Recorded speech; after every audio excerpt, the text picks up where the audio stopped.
It's been a minute and I'm about to talk for a long time. Grab your snacks, grab everything, because I've decided for 2024, I'm done putting myself in a box. I'm done being like, well, I can't talk for too long because what if they get bored? Well, I can't do this because other YouTubers aren't doing that. I'm me. Daniel and I are us. We're 80 vlogs. We're not any other YouTuber. So if you would like to stay and chit chat with your girl, you know it's about to get real because we're in the car. And the car talks always get deep. I wrote down everything to recap 2023 because 2023 was a year, that's for sure. And I know I'm not the only one that felt that way. I started out last year asking my job if I could get a raise. And that was so hard for me. Let me tell you, I am not one to ask for anything, let alone a raise, ask someone to give me more money. And like you would think, oh, well, if you know your value, you should have no issue. But I'm so that person that tries to think of every other person before myself. Like, oh, but if I get this raise, what if it negatively affects the business? And what if this, what if that? But I'm not the owner. I'm not the manager. That's not my decision. That's not my responsibility to take on. At the end of the day, I put in good work. I deserve to be reimbursed for that work. I deserve to get that, you know? In the beginning of January 2023, I texted my boss and I told her all the reasons why I love working there and why I think that I am a huge asset to the company and that I think that I deserve a raise. And that was so scary for me, and I for sure thought I was going to get rejected, but if you don't ask, you'll never know. And she responded and I got a raise. Woo! Dude, I felt so great about that because honestly, at least for me, I feel like a lot of the time the buildup is worse than the actual situation. And so what Daniel really tries to tell me all the time, and I'm really trying to live by this, like if you have anxiety, like maybe try this too, I don't know. But he always tells me, because I'm always putting things off that I'm anxious about because I'm scared to do them. They give me anxiety. I don't want to live in that anxiety space, so I just won't do it. I feel like by not doing that, you're actually holding on to your anxiety for that much longer because you're still thinking about it. You're still anticipating how it might be, and now it's the unknown. And let me tell you, the unknown is the worst because the opportunities are endless because we don't know. Daniel tells me when I'm feeling anxious about something, I need to just do it because before you know it, it's already done and then you're not thinking about it anymore. So that's what I did with the raise, and I got one, and I just felt so good about myself. Like, so good. Next, we move to February. My baby Daniel, I just hold him so near and dear to my heart, even though he's like older than me. I don't know. Anyways, Daniel turned 30 years old. That is huge. He hit a milestone birthday of 30 years old, and I surprised him with taking him on a trip to Hawaii. Roses are red, violets are blue. I want to go to Hawaii with you. Pack your bags because we are going to Hawaii for a week for your 30th birthday. This was my first time. This was his first time. And it was honestly just so incredible. Like, that was so huge for us. And not only was that both of our first time, but that was a trip that neither of us thought we would ever get to go on. Like, growing up, we didn't go on big vacations like that. Like, either one of us, you know? And so the fact that I was able to surprise him with something so special, and also on top of that, we got to experience it together, was just like unbelievable.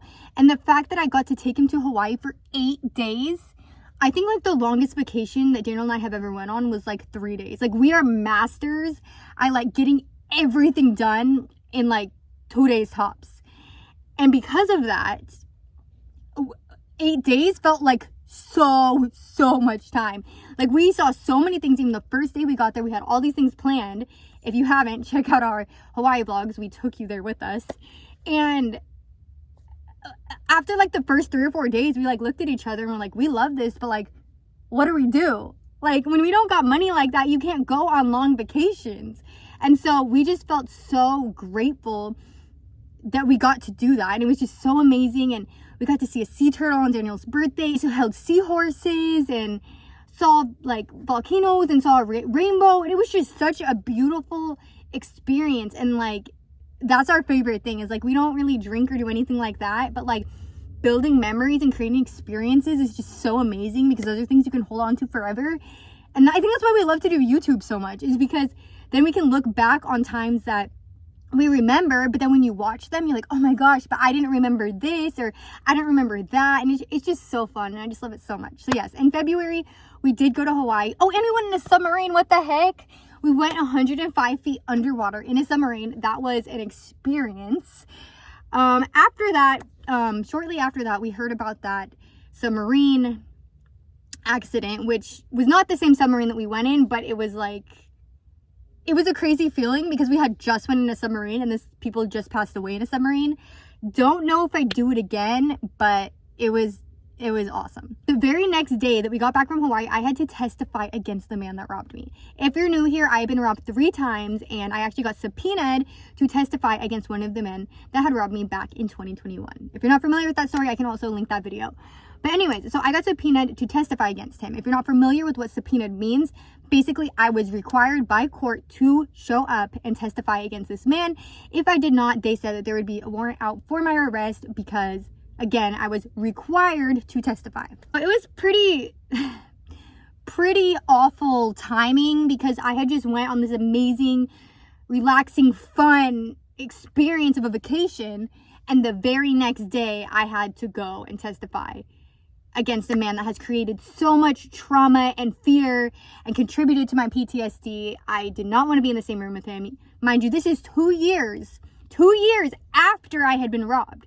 So I had already put in the work to try to get over this, to try to move past this. And now 2 years later, I am forced to not only be in the same room with him, but basically tell on him.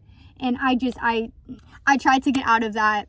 I think I have some stories about that too, you can check it out. But like, I really did not want to do that. But when it came down to it, I did, and I testified.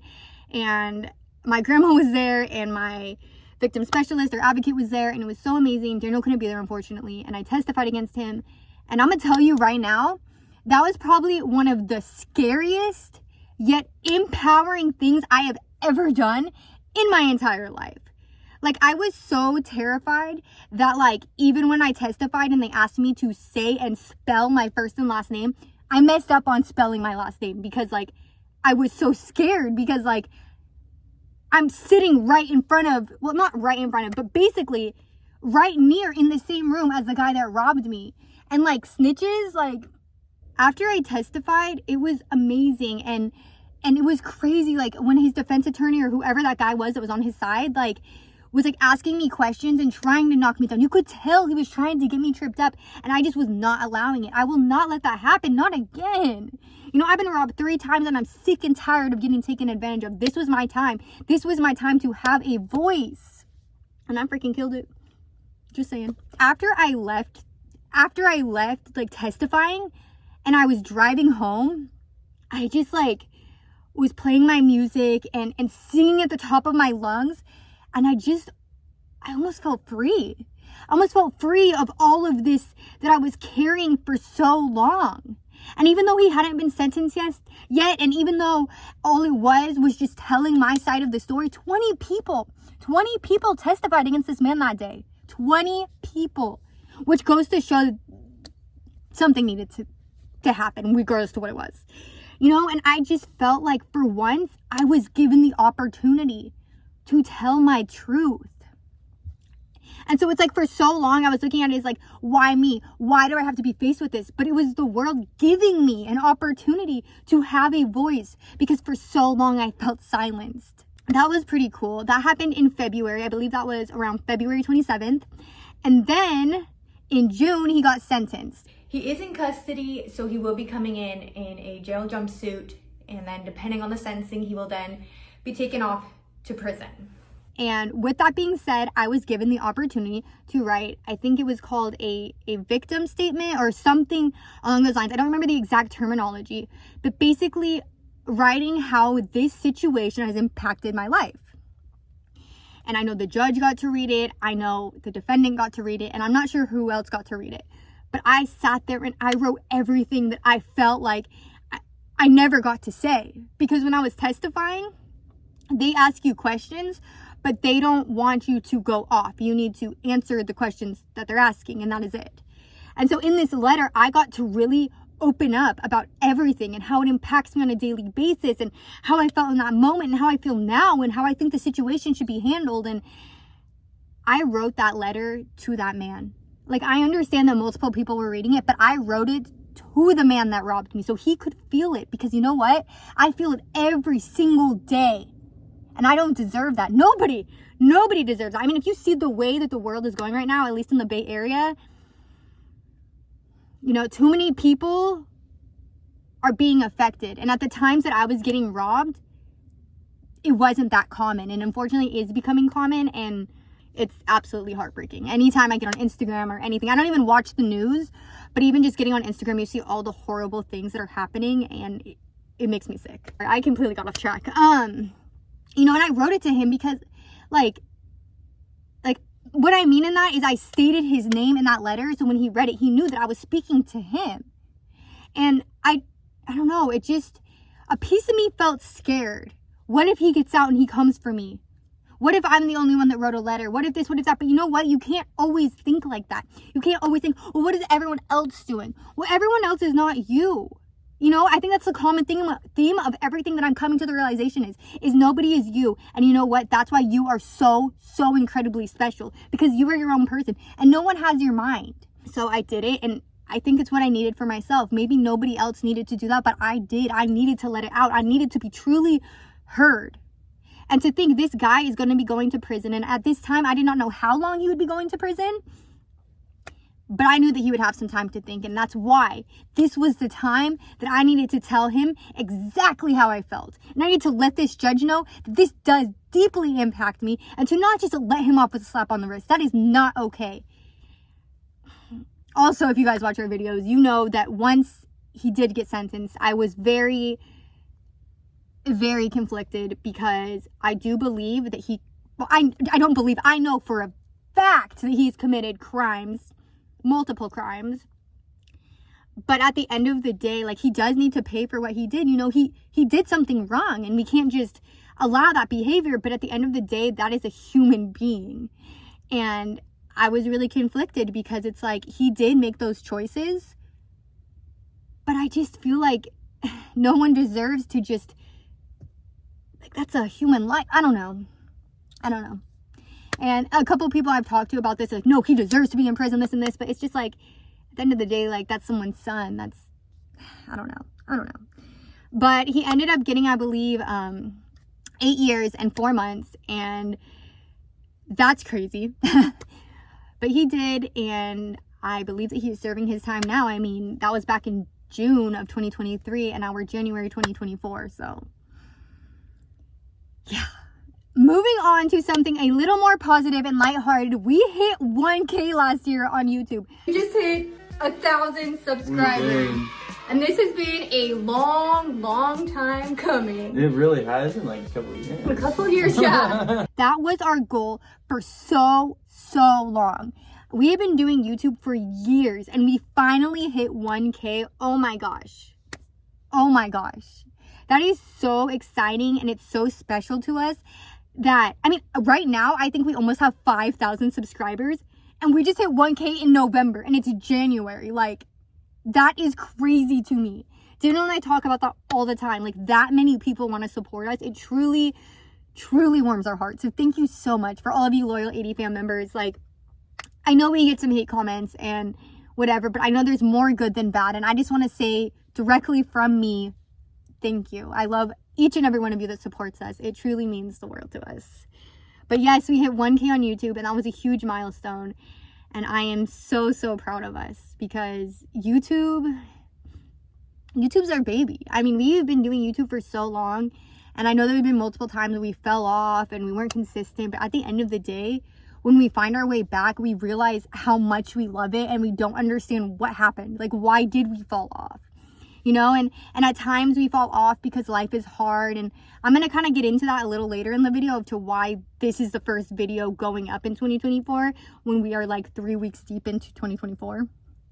But yeah, I mean, it almost seems like we aren't on YouTube because something is going on. But then it's almost like when we do film for YouTube, that's the distraction we needed all along. So I don't know, but we're here now, and I'm so proud of us, and I can't wait to continue to see all the growth we have this year in 2024 and build this family strong and build community and positivity and impact the world positively. I don't know. I'm just feeling so happy. I'm so excited to be filming again for you guys. I've missed you so much.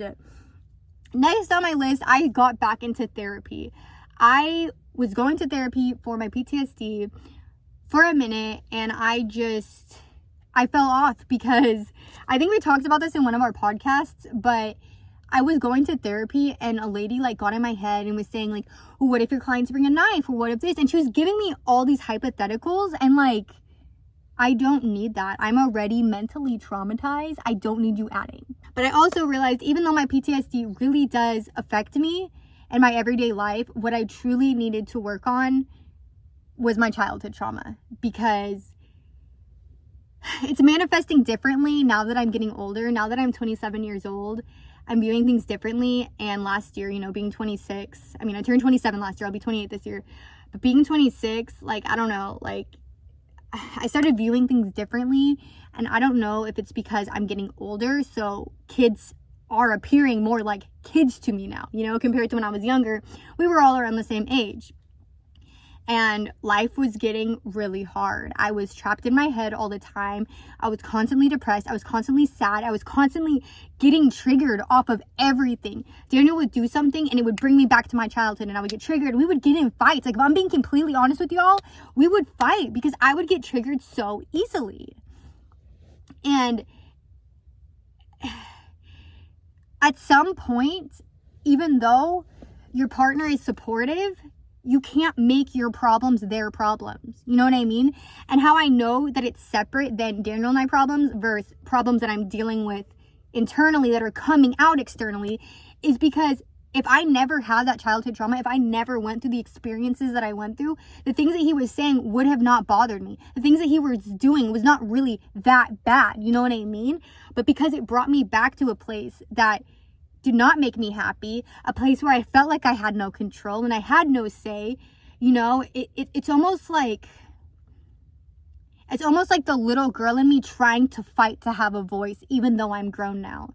And it's a really weird feeling, and I don't know if you understand what I'm saying, but it's weird because the little girl inside of me wants to be heard, she wants to fight, but people don't get that because externally I'm a 27-year-old that should know how to handle herself and speak in a respectful manner and not get triggered all the time. But we don't choose our traumas, right?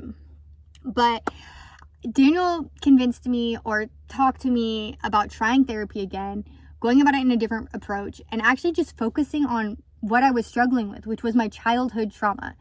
So I have this therapist where she'll see me for like a half an hour, but she's not like my like official therapist. But anytime I need something, I'll email her and she'll just see me for a second. So he was like, you should just hit her up, see what she has to say, and then just go from there. And I was like, yeah, you're right. Like, I feel comfortable with her. She makes me feel good. Like, let's see. Hit her up and we talk, and like, I was scared because she didn't have any appointments on Fridays, and I'm usually off on Fridays. And so I was going to be having to take this appointment before work on a Tuesday. And I was really nervous because I was like, I'm going to cry and be sad, and this is just going to ruin my whole day. And that is not what I'm about. I am not trying to have a bad day. I went to therapy that Tuesday, and let me tell you, that was the best day I've had in a very, very long time. Therapy days are my favorite days because they help you see things in a way that you didn't see on your own. They help you see things in a way that your loved ones can't see for you because they're in your situation. And I don't know, I started to fall in love with therapy again. I would touch bases with her once a month, and it felt good. I finally felt like I was at very least understanding why things were triggering me. I could understand the root of the problem. I could understand why I felt this way. I was able to understand my feelings better so I could communicate to Daniel. I could communicate to my partner so they could understand where my mind was at instead of just getting triggered and not understanding why. I mean, putting myself in Daniel's shoes, I can imagine that you feel very attacked when you don't feel as if you're doing anything wrong or disrespectful or anything like that. It is hard to not know why you're getting this reaction, and then for your partner to not even be able to discuss that with you either. You know, like it's not really fair to be like, well, you just know I have trauma. that was really amazing. And yeah, and through that, I can honestly say that I forgive my mom. And I'm not going into details. We share a lot with you guys, but I feel like there's certain things that don't need to be on the internet, and there's certain things that not everyone needs to know. But to be able to forgive my mom is freeing. And this isn't just therapy. My mom has done so much work on herself throughout the years. So I just want to say that right now. I am not only giving credit to myself. My mom has worked so much to become the mom that she is today. And I am so not trying to become emotional right now. I am so proud of her because I have 3 younger siblings. And to see that she is the mom that they deserve is more than enough for me. More than enough. You know, she got pregnant with me when she was 17 years old. Like, being 27 years old right now, I would be having a 10-year-old right now. I can't even fathom that. So I guess, I don't know. I'm just happy. And the only thing I'm really struggling with is I forgive her. As a 27-year-old, I forgive my mom. I see all of the amazing progress that she's made. And she is the parent that I've always wanted. She is the parent that I've always needed. When I have been going through some stuff lately, she has been there and she had said everything I needed to hear. And I think it's because we grew up together pretty much, you know? Like, she gets me in ways that nobody else does. 1, because she's my mom, but 2, because we had each other for a very long time. I'm so grateful. So grateful, because some people never get to see the parent that they deserve. And that I've been through some stuff, but I can separate myself and realize how blessed I am to have that. And I'm so sorry for those that never get to experience that. But what I'm struggling with is I forgive her, but again, that little girl inside of me didn't get the parent that she needed at the time that she needed it most. And I don't know how to get past that, because I truly forgive my mom. But that girl inside is still crying and she still hurts, and I don't know how to let her out and move past it, because girl, I forgive mom. I forgive her, please. Forgive her too. I mean, this is me and my heart and my little girl. I don't know. But like, I don't know. But that's huge. And I can't wait to continue to, I don't know. I love my mom so much. And it's just great that, like, I don't know. Moving away from that, I lost a lot of friends in 2023. And I don't mean like officially, like I didn't have like a lot of like falling outs with people. But because 2023 was filled with a lot of emotion, depression, and really focusing on YouTube, I didn't really hang out with a lot of people. And I think a lot of people took it as disrespectful, or if she wanted to, she would. She doesn't hit me up. But you know what? At the end of the day, I'm really sorry. But like, I need to focus on myself. At the end of the day, I'm not trying to be one of those people. But at the end of the day, all you have is yourself. And do I think community is huge? Do I think community is important? Yes. I do. I 100% agree with that. But I also think that you need to be surrounded around the right type of people. And I just feel like the visions that I had, or the visions that I have, the people that were in my life didn't understand them. They didn't see them in the way that I saw them. And that's fine. And that's okay. And I don't shame anyone for that. But for that reason, I needed to separate myself. And until I can be in a place in my life that I feel good and I feel confident in that, I can't have these distractions. I'm going to be 28 years old this year. So I did lose friends, but you know what I think is, at the end of the day, the people that are meant to be in your life will be in your life. Maybe those people were not meant to be in this phase of my life, and maybe they will be, and maybe we will end up being friends again or getting back in connect. But at this time, like, I can't be stressing about stuff like that. I then lost my job right before Christmas. I was taken out to dinner last week and told that I will be losing my job 2 days before Christmas. Yeah, I made a video about that one too. If you haven't seen it, you can go ahead and click. But that's, if I'm being completely transparent with you guys, or if I'm being completely transparent with you, I wasn't, compared to the grand scheme of the world, I was not making a lot of money, but I made the most money that I personally have ever made in my entire life. And I'm not saying that life is about money, but unfortunately you need money to do things, and life is expensive. And I finally felt like I had money. I mean, I took Daniel to Hawaii for his birthday. Like, I felt so proud of myself that I could afford something like that.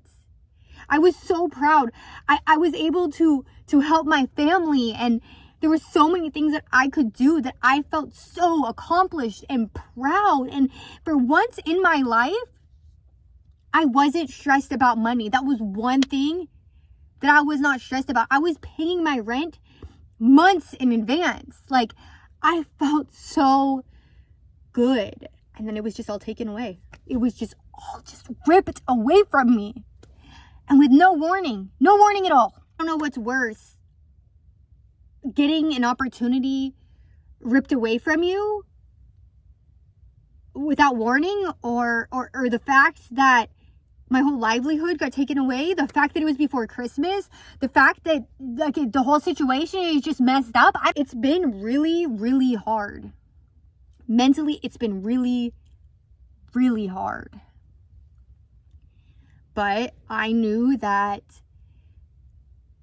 if I got discouraged, if I gave up, if I let this really, really take me down,